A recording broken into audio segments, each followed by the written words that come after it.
और इस चुनाव से ठीक पहले आम आदमी पार्टी का साथ छोड़कर बीजेपी का दामन थामने वाली शाजिया इल्मी क्या कह रही है वो सुन लेते हैं। हमारे संवाददाता मनोज वर्मा ने उनसे बात की। शाजिया इल्मी इस वक्त हमारे साथ मौजूद हैं बातचीत के लिए। शाजिया जी, ऐसा नहीं सोचा था कि ये हो जाएगा? नहीं, मुझे लगता है कि ये वक्त है पूरी तरह से मुबारकबाद देने का अरविंद केजरीवाल को, और जितने भी उनके वर्कर्स हैं उन्होंने अपनी मैसेज और उनके जो वादे थे दिल्ली के लिए, जो वो सपना देख रहे थे और दिखा रहे थे, वो उस मैसेज को लेके गए हैं और ये उनकी कामयाबी रही है। और जैसे आप जानते हैं कि जीत के तो बहुत दोस्त होते हैं और हार का कोई साथी नहीं होता, तो इस वक्त तो पूरा अटैक किया जाएगा ही भाजपा को, तो वो हम लोग बिल्कुल स्वीकार भी करते हैं और पूरी तरह से विश्लेषण और आत्मचिंतन करने के लिए हम तैयार हैं और कर भी रहे हैं। तो जाहिर सी बात है कहीं ना कहीं कमियां कुछ रही होंगी जिसकी वजह से पराजय और बड़ी पराजय हुई है, ये बात मानना चाहिए। इस तरीके से एग्जिट पोल और ओपिनियन पोल के नतीजे थे, ऐसा नहीं लग रहा था कि ऐसी बुरी हार होगी, तो इसमें किसको दोषी मानती हैं आप? नहीं, मुझे लगता है कहीं ना कहीं कुछ कमियां रही हैं और लोगों को ज्यादा विश्वास रहा है अरविंद केजरीवाल के प्रचार और प्रसार में। जिस तरह से उन्होंने प्रचार किया और प्रसार किया वो बहुत ही काबिले तारीफ है। और उनकी जो मैसेज थी, आपने देखा होगा पूरे दिल्ली पटी पड़ी थी, बड़े बड़े होर्डिंग्स, बड़े बड़े पोस्टर्स, 3 महीने से रेडियो में अरविंद की मैसेजेस थी। और आप देख रहे होंगे कि टीवी एड्स भी पहली बार अरविंद केजरीवाल की पार्टी लेकर आई है, जो पहले कभी नहीं थे। लेकिन प्रचार में तो बीजेपी ने भी कोई कमी नहीं छोड़ी थी। नहीं, उस तरीके का प्रचार आप कहीं भी जाइए किसी भी एरिया में तो आपको मिलेंगे 1 किलोमीटर की दूरी या 5 किलोमीटर की दूरी के हिसाब से अगर देखेंगे तो 10:1 का रेशियो था। 10 पोस्टर अगर अरविंद केजरीवाल के थे, वो भी 3 महीने से, तो करीब कोई 1 होता होगा भाजपा का, और कांग्रेस के तो बहुत ही कम हमने देखे, इक्का दुक्का ही देखे। तो प्रचार प्रसार बहुत ही शानदार तरीके से और खुलकर, चाहे वो उसमें खूब बहुत ही मतलब बहुत ज्यादा उसमें लागत भी रही होगी पैसे की, रिसोर्सेज की, उसमें खुलकर उसमें पैसा भी लगा और देखने को मिला। रेडियो में 3 महीने से अरविंद केजरीवाल का रहा है प्रचार, और खासतौर से टीवी में भी एड्स आए हैं।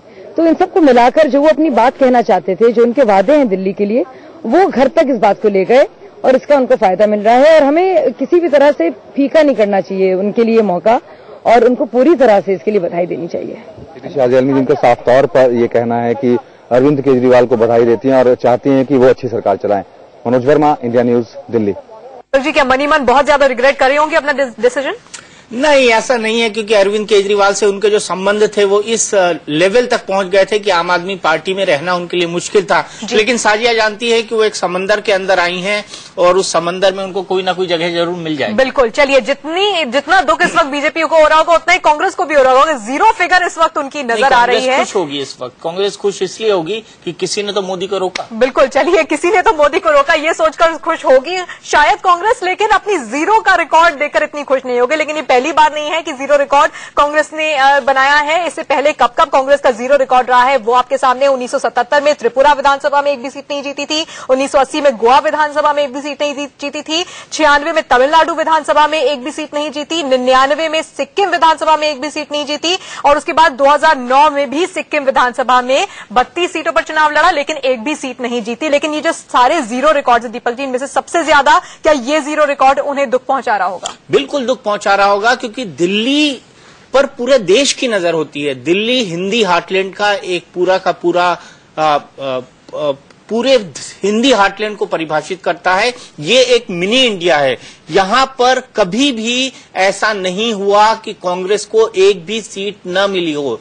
ये कांग्रेस के विलुप्त होने की दिशा में एक कदम है। तो दिल्ली में सीट न मिलना ये कांग्रेस के लिए एक बहुत बड़ा धक्का है। हिलाल नकवी साहब, 7वीं बार ऐसा हुआ है कि किसी विधानसभा चुनाव में एक भी सीट कांग्रेस पार्टी की नहीं आई है। लेकिन इससे पहले जहां जहां ऐसा हुआ है वो छोटी स्टेट्स थी। क्या दिल्ली की ये जो 0 रिकॉर्ड है ये सबसे ज्यादा हर्ट पार्टी को कर रहा है?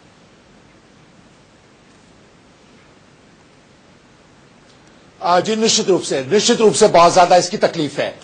और हम इस बात से अभी भी नहीं इत्तेफाक रखते कि कांग्रेस विलुप्त होने की स्थिति में। इन सारी जगहों पे हम वापस आए हैं और कांग्रेस को विलुप्त तो 1977 में भी किया गया था, 1991 में भी माना गया था कि शायद जीत पाए, 1999 में भी हमको विलुप्त कर दिया गया था, 2004 में भी हमको कोई गिनती में नहीं लेता था जी। तो देखिए इन सब चीजों को कांग्रेस काफी हद तक आदी है। जब हम चुनाव में हैं तो कभी हम अच्छा करते हैं और कभी हम अच्छा नहीं भी करते हैं, और निश्चित रूप से जब हम अच्छा नहीं करते हैं उसके बाद हमारी चिंता भी होती है, चिंतन भी होती है, हम आत्ममंथन भी करते हैं और निश्चित रूप से फिर उससे ज्यादा जोरदारी से वापस आते हैं।